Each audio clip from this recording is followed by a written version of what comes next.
What up, YouTube? It's me, Amine. Welcome to my channel. Thanks for stopping by. Today, I've got a story time about the first time I ever tried meth. Before anything, I want to be very clear. I do not condone drug use, and I would never advise anyone to try or attempt anything mentioned in this story. I'm only sharing this so you can learn from my experience, not repeat it. This is purely a story time for your entertainment. Enjoy. So back when I was in the Navy, I was stationed at a naval base in San Diego, California.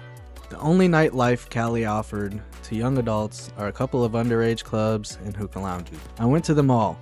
And after getting tired of going to the same places every night, Tijuana, Mexico was my next adventure.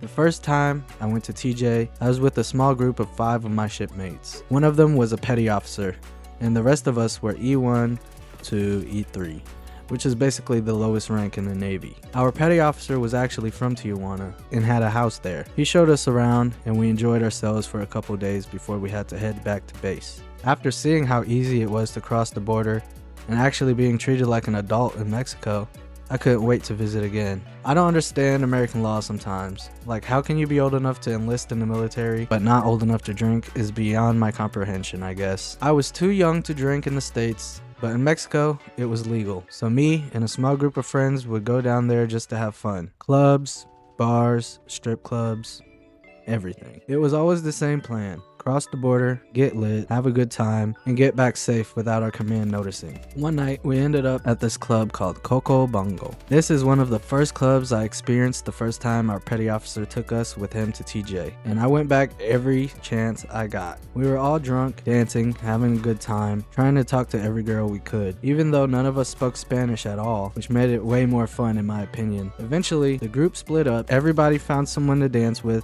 or talk to for the rest of the night. I ended up meeting this older woman. She was around 35 and I was in my early 20s at the time. When the club closed, I left with her and her group of friends she was with, which I now know how dangerous that was, but at the time I was seeking danger and excitement. We all piled into one taxi, her friends, and me. No exaggeration, there had to be about 12 people in that taxi, maybe even more. Some people literally had 2 people sitting on their laps. Some people's upper bodies couldn't fit in the taxi, so they just stuck out from the windows. Luckily, the ride wasn't far because that shit was uncomfortable. We finally got back to her place and the party didn't stop. We walked to a close by convenience store and bought a case of beers. We walked back to her house and everybody there was still drinking beers, talking, laughing. The club closed at around 4 a.m. So by the time we got back, it was already late and people were still going. I couldn't understand Spanish, so I was just going off the flow and vibes. At some point, I noticed a small group of people in the kitchen taking turns doing lines. In my head, I'm thinking, damn, these people really know how to party. I assumed it was Coke. It was already around 5 a.m.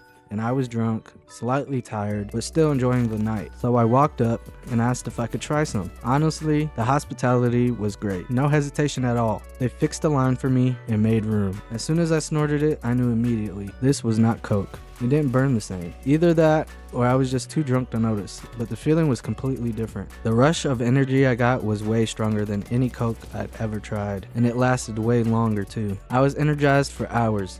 I was booted up and couldn't sit down. They gave me the aux cord and told me to play some American artists, which made me even more hype. Eventually, around 8 or 9 in the morning, I finally crashed and took a nap. When I woke up, I actually felt fine. No panic, no sickness, just awake and ready to head back to the States. The woman helped me get a taxi and I was on my way back to Cali. Sitting in that taxi, I couldn't stop thinking about the night before, how fast things escalated and how much fun I had with my new friends from TJ. That experience stuck with me, and that's why I'm sharing it. Not to glorify it, not to encourage it, just to share my experience and show how quickly situations can shift when you're partying, drunk, and not paying attention to what's really going on. If you decide to do any kind of substance, please be sure to ask what the substance is. After that night, I left TJ with new experiences and new friends and a new perception of myself. Alright, that wraps it up for my story time of the first time I did meth. If you made it this far, I appreciate you for listening. Please like and subscribe so we can start going live in this bitch. Learn from my mistakes so you don't have to make them yourselves. Peace.